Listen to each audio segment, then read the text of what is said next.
허풍선의 말에 깊이 매료되기 시작한 신실은 몇 걸음 따로 떨어져 걷고 있는 크리스천에게 다가가 속삭이듯 말했다.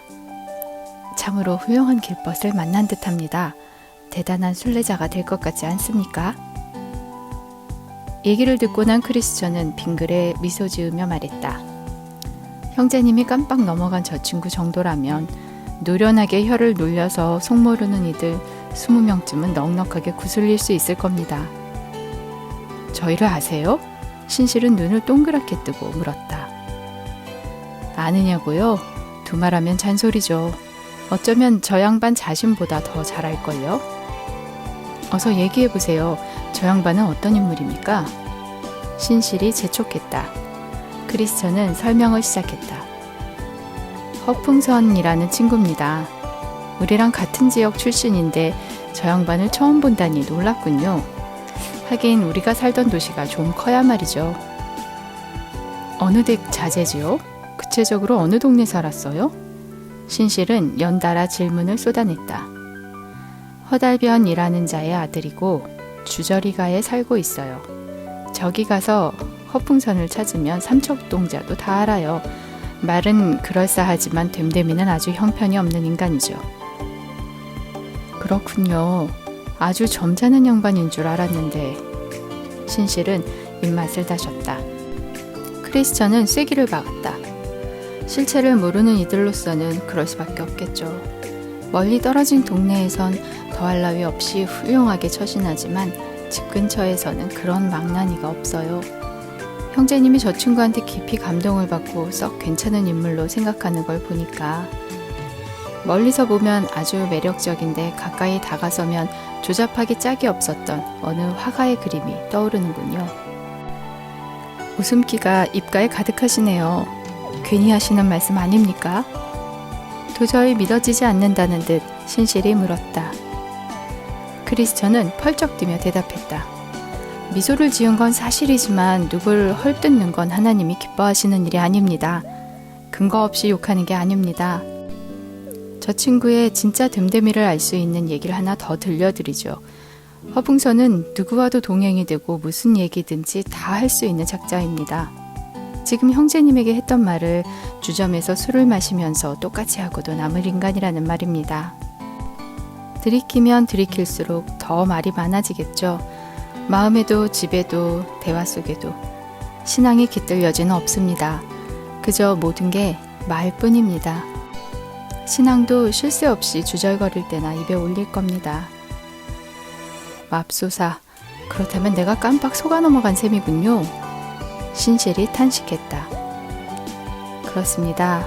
형제님은 조금도 의심하지 않고 찰석같이 믿었을 겁니다. 그들은 말만 하고 행동하지 않는다고 한 말씀을 기억하십시오. 하지만 하나님의 나라는 말에 있지 아니하고 오직 능력에 있습니다. 기도와 회개, 믿음과 거듭남에 대해 온갖 이야기를 늘어놓지만 저 친구가 아는 건 그럴싸하게 말하는 법뿐입니다. 오랫동안 그 집 식구들과 왕래하며 지냈고 허풍선이 집 안팎에서 어떻게 행동하는지 꾸준히 지켜봐왔기에 이렇게 자신 있게 얘기하는 겁니다. 저 친구의 집에 가봐도 진정한 신앙이라곤 전혀 없어요. 마치 계란 흰자 같아서 무덤덤하기 짝이 없지요. 기도도 없고 죄를 회개한 흔적도 없어요. 차라리 들판에 놓아 기르는 황소가 하나님을 더 잘 섬길 거예요. 참다운 신앙을 가리는 얼룩이고 오점이고 수치인 셈이죠. 속내를 아는 이들 가운데 저작자를 칭찬하는 이는 한 사람도 없어요. 실상을 본 사람들은 밖에서는 천사지만 집에서는 악마라고 입을 모으죠. 불쌍한 식구들은 허풍선이 얼마나 난폭한지 누구보다 잘 알고 있습니다. 얼마나 무례한지 조금만 비위에 거슬러도 고함을 지르며 날뛴답니다. 집안에서 부리는 일꾼들에게도 공연히 제 몫을 못한다느니 말 한마디 제대로 할 줄 모른다느니 드자비를 하기 일쑤라더군요.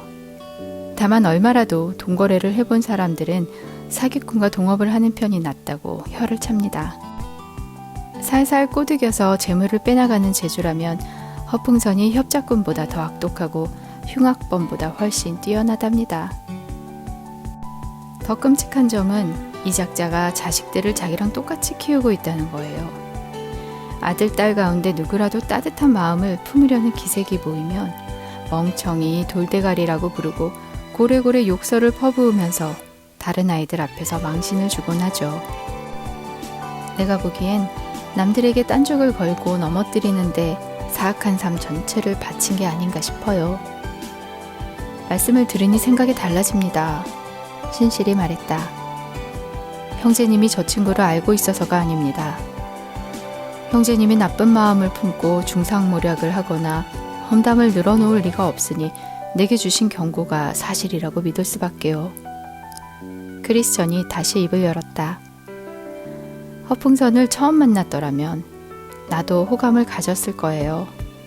참다운 신앙을 헐뜯는 무리가 저 친구에 관해 구린내 나는 얘기를 했다면 괜히 헐뜯는 소리쯤으로 치부했겠죠. 사악한 인간들이 신앙을 가진 이들을 핍박하는 일이야 워낙 흔하니까요. 하지만 내 두 눈으로 똑똑히 본 데다가 훌륭한 그리스도인들한테까지 저자와 얽힌 수치스러운 소문을 들은 터라 이처럼 한 점 망설임 없이 못된 인간이라고 말할 수 있는 겁니다. 말과 행실이 이렇게 다를 수가 있는 거군요. 신실은 서글프게 중얼거렸다.